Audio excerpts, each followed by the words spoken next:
الحمد لله الذي أبدع الأفلاك والأرضين، والصلاة والسلام على من كان نبيا وآدم بين الماء والطين، وعلى آله وأصحابه أجمعين. محترم سامعين، علماء لکی چې حضرت عیسی علیہ السلام یا حضرت موسی علیہ السلام دا الله پاک نا تپوس کوي چې اے الله پاکا ستا دا خپل بندگانو نا او د مخلوق نا دا خوشحالی څه علامه ده چې ته د هغې نه راضي خوشحالی. نو د الله پاک د طرف نه هغه ته ارشاد وشو چې یوه علامه خو دا ده چې زبا چې کله خلک ودا فصل وکړي نو دې ته بیا د اوبو د باران ضرورت دی، زه به دغه ټایم کې بیا باران کوم. دویم نمبر چې کله خلک فصل کټ کوي نو دلته بیا باران عام طور باندې زمیندارانو ته پته لګي نقصان وي، نو په دغه ټایم کې چې کوم دی زه بیا باران نه کوم. او دریم نمبر چې کوم انتظامی امور دي د دې کارونو مشري او دا سپارل دا به کوم دی با صلاحیت خلکو ته او د دې چې کوم دی اهل او حقدار خلکو ته چې کوم دی دا زور کوم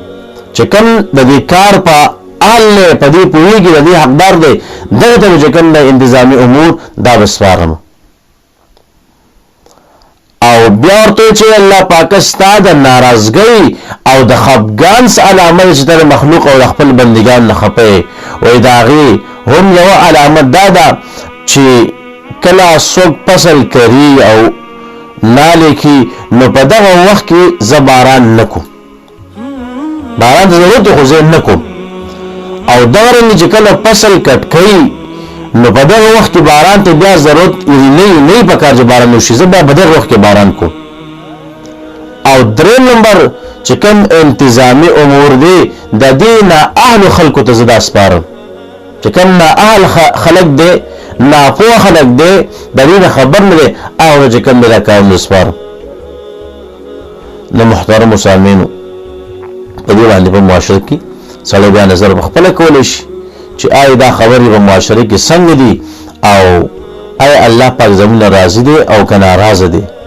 زمونږ چې کوم دی خوشحال دی او که خفه دی نو هغه چې کوم دی هغه تاسو په خپل حالاتو ته کتلی شئ او د هر څه چې کوم دی تاسو په خپل اندازه لګولی شئ. الله رب العزت زمونږ راضي شي او الله رب العزت موږ د خپل ناراضګۍ او د خفګان نه وساتي. واخر دعوانا ان الحمد لله رب العالمين.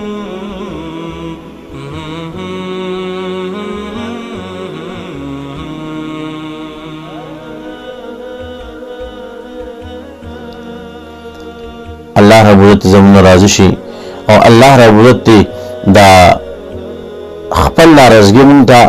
دا خپل ناراضګي دی الله پاکو الله پاک دې مونږ راضي شي، الله پاک زمونږ نه ناراضه کیږي. واخر دعوانا ان الحمد لله رب العالمين.